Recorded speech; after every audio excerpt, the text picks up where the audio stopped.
The movie starts with the introduction of the main character, a young woman named Michelle Knight. She is 21 years old and lives with her mother. At this age, she should be focusing on her studies and career, but she got married at a very young age. By the time she was 18, she had already become a mother. Michelle has a 3-year-old son. Since she is a mother, she takes full responsibility for her child and ensures nothing goes wrong. However, her financial condition is not stable. Because of this, she goes out every day to attend interviews in search of a job. Despite her efforts, she is unable to secure a job, even at a clothing store, because she does not have a proper education. Michelle did not even complete her schooling.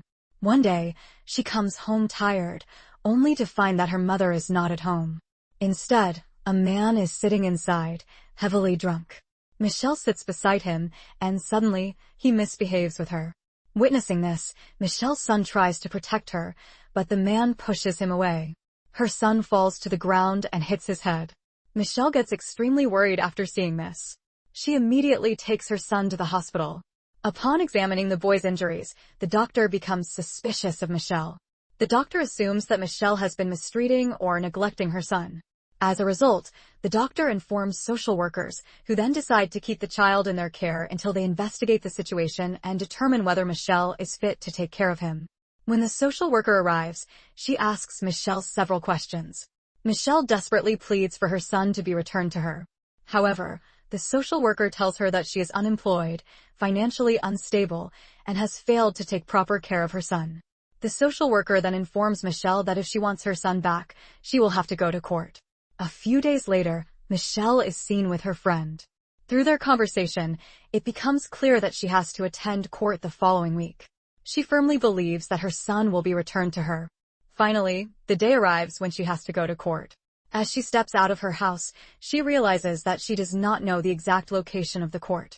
Michelle wanders around for a while and then enters a shop to ask for the court's address. At the shop, she meets a man named Ariel.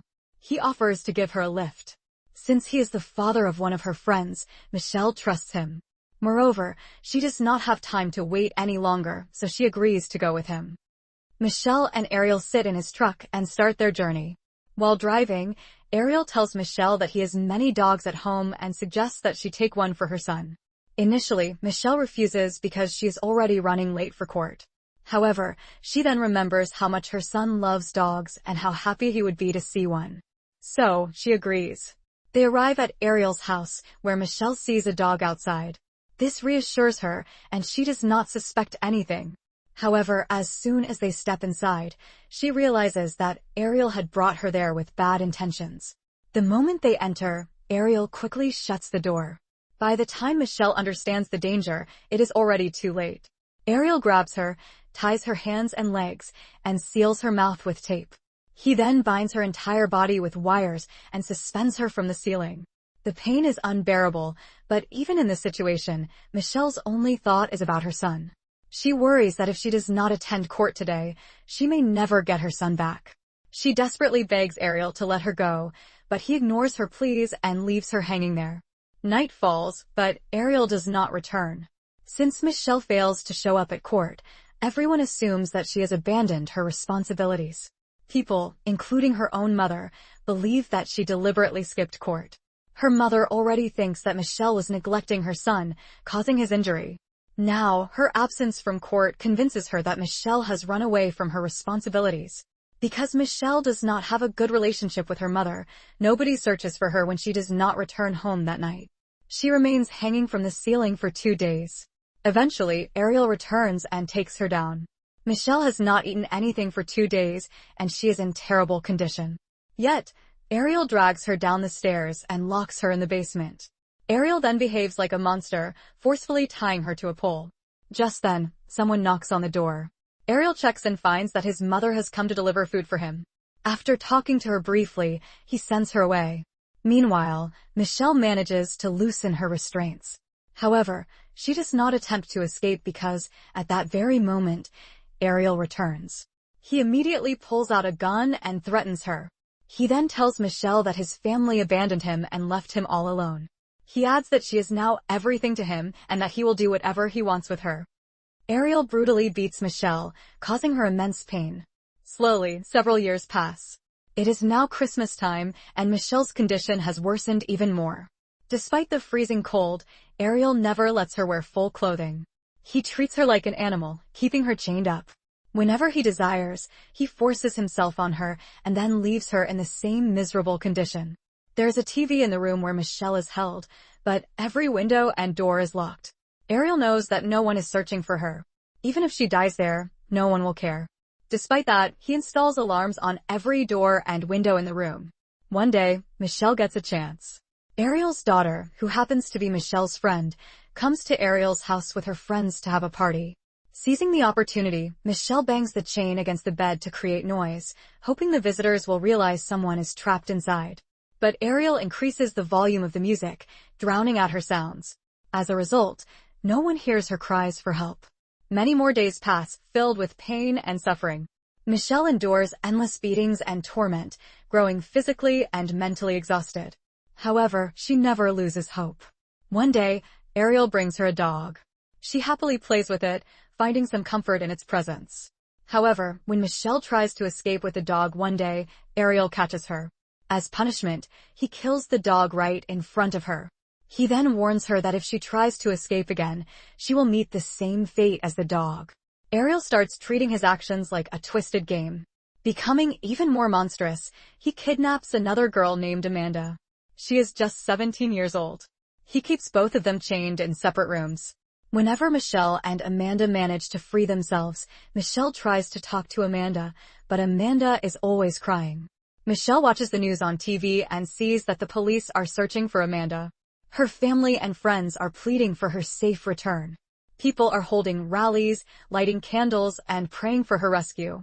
Seeing this, Michelle realizes that no one ever did the same for her. She feels deeply sad for Amanda, but also heartbroken for herself. More days pass in captivity. Then, one day, Michelle discovers that she is pregnant. When Ariel learns that Michelle is pregnant, he attacks her stomach with a dumbbell, determined to prevent the baby from surviving. Michelle endures unbearable pain, but Ariel remains completely indifferent to her suffering. Once Michelle's condition improves slightly, Ariel forces her to work. Since he is a carpenter, he makes her assist him. One day, while working outside, Michelle sees a neighbor, an old man. She tries to signal for help, but he does not understand what she is trying to say. Day by day, Michelle's condition worsens. She rarely gets food, but beatings are a daily occurrence. Despite everything, she continues to believe in God. She is convinced that, even if it takes time, she will eventually escape. A few days later, while watching TV, Michelle sees news of another girl being kidnapped. The victim, Gina, is only 14 years old. Michelle starts wondering what might have happened to her and who could have kidnapped her. As she is lost in thought, she suddenly hears someone screaming from inside the house. The voice belongs to none other than Gina. When Ariel kidnapped Michelle and Amanda, no one noticed. But this time, Gina screams loudly as Ariel brings her inside. A neighbor becomes suspicious after hearing the screams. However, before she can locate where the noise is coming from, Ariel quickly turns on loud music.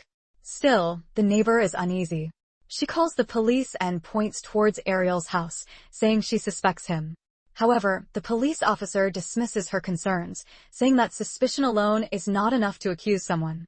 Without concrete evidence, they cannot take action. As a result, Ariel once again escapes justice.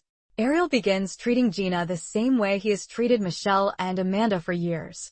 Through Gina, Michelle learns that Gina is actually a friend of Ariel's young daughter. That is why she accepted a ride from him, never suspecting the danger. Michelle realizes that Ariel has no limits, even young girls are not safe from him. Later, Ariel locks Michelle and Gina together in the same room. He also cuts off both of their hair. However, he does not cut Amanda's hair because he always keeps her with him, treating her differently from the others.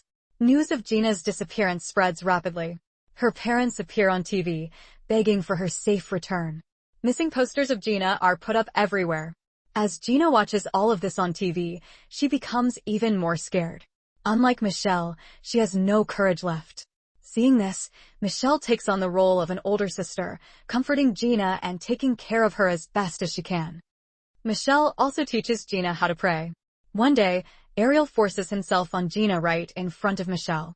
Unable to bear it, Michelle pleads with him, saying, "Please, don't do this to Gina. If you have to, do it to me instead." But Ariel coldly replies, "Nobody loves you. Nobody is looking for you. No one is waiting for you. It's not fun for me to force myself on you." Days continue to pass in the same way. One day, Michelle and Gina watch the news and learn that Amanda's mother has passed away. She died while crying for her lost daughter. A few days later, Ariel discovers that Amanda is pregnant. This time, he decides to keep the baby. When he found out Michelle was pregnant, he beat her so badly that she lost the baby. But now, he seems to want Amanda's child. Nobody understands why Ariel suddenly develops an interest in children. Amanda gives birth to a baby girl who is incredibly cute. At gunpoint, Ariel forces Michelle to help Amanda during childbirth. As the baby grows, Ariel starts treating Amanda better and giving her more importance. Amanda's life improves significantly, but Michelle and Gina continue to suffer as before. They are only given rotten food, allowed to bathe occasionally, and permitted to watch TV for a short time. Ariel's treatment of Michelle worsens over time. He gives her 4-day-old rotten food only once every 2 days and forces her to do intense labor.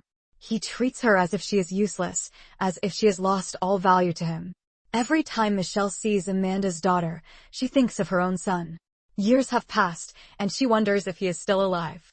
She imagines how big he must have grown. Every year, on his birthday, she tapes a birthday card to the wall as a silent tribute to him. 7 years pass in captivity. Amanda's daughter turns 6 years old. Then, Ariel makes a critical mistake. One day, when leaving the house, he forgets to lock the door. Amanda's daughter notices this and immediately informs her mother. She even takes Amanda to the door to show her that it's open. At first, Amanda assumes this is a trap, that Ariel has done this on purpose. He has done similar things before to test them. She fears he might be waiting outside, watching. But when Amanda cautiously steps outside and looks around, she is shocked. Because today, Ariel had truly forgotten to lock the door. Amanda immediately grabs her daughter and runs outside, screaming for help. Her cries attract the attention of some neighbors, who rush to her aid. They quickly call the police. When the police arrive at Ariel's house, they search the premises and rescue Michelle and Gina. They are finally free. But Michelle doesn't believe it at first. Only when she steps outside and breathes in the fresh air does she realize that this is real. She is overwhelmed with happiness. The first thing Michelle asks about is her son. But before she can get any answers, the authorities take all 3 of them to the hospital. Their health is in terrible condition, and they are in deep shock. Michelle is so traumatized that she begins to hate people.